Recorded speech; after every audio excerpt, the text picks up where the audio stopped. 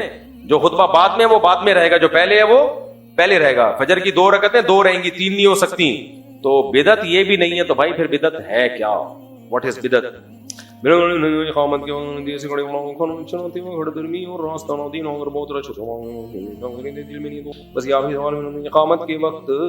سے کھڑے ہونا بعض لوگ کرتے ہیں, اس پہ مجھے پوری تحقیق نہیں ہے. بعض لوگ حی علی الصلاۃ پہ کھڑے ہوتے ہیں, فقہ کی کچھ کتابوں میں اس طرح لکھا ہوا ہے, اس کے دلائل کیا ہیں؟ حقیقت یہ ہے کہ میرا اس پہ پوری طور پر ریسرچ نہیں ہے تو میں جب تک پوری ریسرچ نہیں کر لوں گا اس میں بات نہیں کروں گا. کار چلاتے وقت ہٹ دھرمی اور راستہ نہ دینا. اگر بہت رش ہو تو بائک والے سب ایک ساتھ گزرنے لگے اور دل میں نیت ہو کہ میری گاڑی کو نہ مار دیں. اتنا مشکل مسئلہ پوچھا ہے, 1 گلاس نیمبو اور پھول. کار چلاتے وقت ہٹ دھرمی اور راستہ نہ دینا, بہت رش ہو تو بائک والے سب ایک ساتھ. بعض دفعہ یہ ہوتا ہے, میں سمجھ گیا کیا پوچھنا چاہ رہے ہیں, بعض دفعہ یہ ہوتا ہے کہ آپ دوسروں کو جب راستہ دیتے ہو نا, بس آپ گئے قیامت تک. ہمارے ہاں گلی میں ایسا ہوا, ایک صاحب کی غلطی سے انہوں نے کہہ دیا پہلے آپ, گاڑی لے کے کھڑا ہوا تھا یہاں پہ. جب پہلے آپ اس نے کہا نا, اچھا تھی شب بارات اور قبرستان جانے والوں کا رش تھا, نبی کی محبت میں کہاں جا رہے تھے؟ قبرستان, اور روڈ فل جیم. تو گزرت, اب ایک کو راستہ, اسی کے پیچھے دوسری گاڑی, اسی کے پیچھے تیسری گاڑی. اب چوتھی پانچویں گاڑی کو نہیں پتا یہ بندہ آدھے گھنٹے سے کھڑا ہوا ہے یہاں پہ, ہر گاڑی سمجھ رہی ہے کہ میں پہلے آیا ہوں. اب وہ کیا ہوا کہ اب اس کو کوئی راستہ ہی نہیں دے رہا. وہ کہہ رہا ہے یار میری غلطی ہو گئی, میں نے ایک گاڑی گزرنے دی.